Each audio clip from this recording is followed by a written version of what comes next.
Our foundation has always believed that youth are not a problem to be solved, but youth are problem solvers, and that youth need to be protagonists in their own development as well as community development and society development.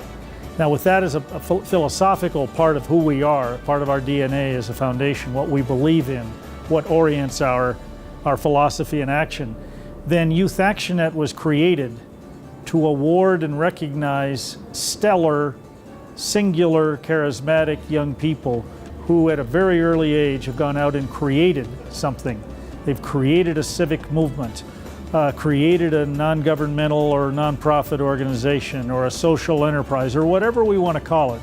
But they've created a negocio, for-profit, non-profit, but to do good for their community.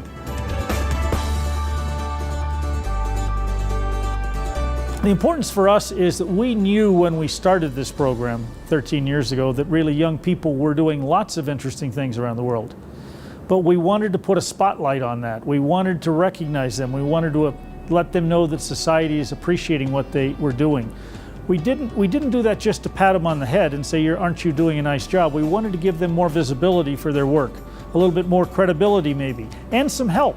Some financial help, some mentoring help, some technical assistance to help them grow their social enterprises.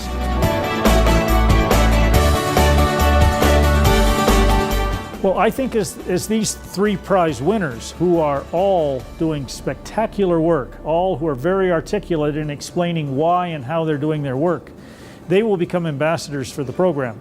And in a few short years, even if UNITEC does 3 a year, but maybe if it goes to 5 or 6, but in 3 or 4 or 5 years, you'll have 15 or 20 alumni out there. You will have lots of stories to tell. There won't be any lack of an ability to talk about, well, what are these young people, these UNITEC premiados, what are they doing? What are they doing for their community? The story will be their work, and then UNITEC will get the credit it deserves.